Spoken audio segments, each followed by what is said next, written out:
Auto में मिली चुड़ैल। ये कहानी है राहुल की। राहुल कई सालों से एक लोकल न्यूज़ ऑफिस में काम करता था।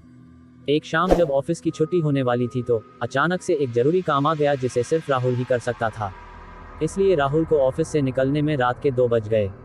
रात के 2 बजने के कारण राहुल को घर जाने के लिए कोई साधन नहीं मिल रहा था। तभी कुछ देर में एक ऑटो राहुल की तरफ आता हुआ दिखा। राहुल ने ऑटो वाले को रोका और उसे अपने घर तक छोड़ने के लिए कहा।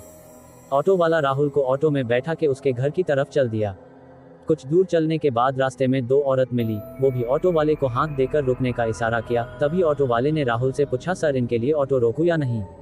राहुल ने कहा, अरे इन्हें भी बैठा लो, बेचारी रात में कहाँ भटकेंगी। फिर ऑटो वाले उन दोनों औरतों से बात की उनको बीच रास्ते में ही उतरना था। फिर दोनों औरतें राहुल के बगल में आके बैठ गई। राहुल इधर उधर ध्यान ना देते हुए अपने फोन में न्यूज़ देख रहा था। कुछ ही देर में रेलवे क्रॉसिंग आया, वहां एक औरत उतर गई। राहुल इन सब बातों पे ध्यान ना देते हुए अपना न्यूज़ पढ़ने में लगा रहा। तभी रेलवे क्रॉसिंग खुला। ऑटो कुछ दूर आगे बढ़ा ही था कि दूसरी औरत ने राहुल के पैर पे अपना पैर रखा और उससे कहा, भैया आपने उस औरत के पैर देखे? राहुल ने जवाब दिया, नहीं, क्यों, क्या हुई?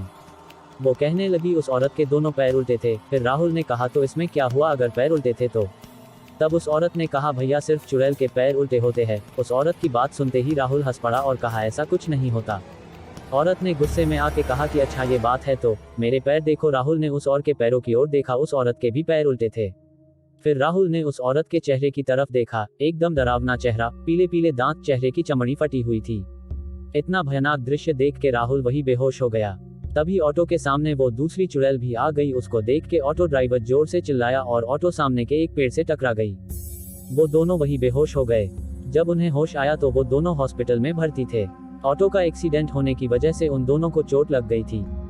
उसके बाद राहुल कई दिनों तक डरा हुआ रहता था और रात को अच्छे से सो नहीं पाता था।